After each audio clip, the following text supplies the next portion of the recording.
Sa isang madilim at malungkot na gubat, mayroong isang lumang bahay na gawa sa bato. Ang bahay ay nakatayo ng matagal na panahon at walang nakakaalam kung sino ang nakatira doon. Ang mga tao sa paligid ay nagsasabi ng mga nakakatakot na kwento tungkol sa bahay at walang sinuman ang naglakas loob na lumapit dito. Isang gabi, isang batang lalaki na nagngangalang Juan ang naglalakad sa gubat. Naglalaro siya ng taguan kasama ang kanyang mga kaibigan at nagkamali siya ng daan. Nang makita niya ang lumang bahay, nagtaka siya kung bakit hindi pa siya nakakapunta doon noon. Dahil sa kanyang pagkamausisa, naglakas loob siyang lumapit sa bahay. Kumatok siya sa pinto at nagulat siya nang biglang bumukas ito. Walang tao sa loob, ngunit narinig niya ang isang mahinang bulong.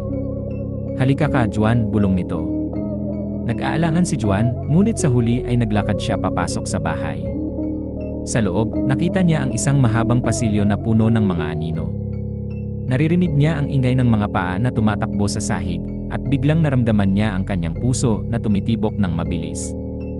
Naglakad siya sa pasilyo hanggang sa nakarating siya sa isang silid. Ang silid ay madilim at malamig at may isang malaking kama sa gitna. Sa kama, nakita niya ang isang matandang babae na nakaupo at nakangiti. "Juan," sabi ng matandang babae. "Alam ko kung bakit ka nandito." Nagulat si Juan. Paano alam ng matandang babae ang pangalan niya? "Hindi kita kilala," sabi ni Juan. "Hindi ba? Pero alam kong ikaw ang anak ng aking kaibigan," sabi ng matandang babae. Nagsimulang makaramdam ng takot si Juan. Walang kaibigan ang kanyang mga magulang na nakatira sa gubat. "Wala akong kaibigan na nakatira dito," sabi ni Juan. "Nagsisinungaling ka," sabi ng matandang babae. "Ang iyong ama ay ang aking pinakamatalik na kaibigan." Nagsimula nang manginig si Juan. Hindi niya alam kung ano ang gagawin. "Kailangan kong umalis," sabi ni Juan. "Hindi ka pa pwedeng umalis," sabi ng matandang babae. "Mayroon kang responsibilidad sa akin." Biglang nagdilim ang silid at naramdaman ni Juan ang isang malamig na kamay na humawak sa kanyang kamay.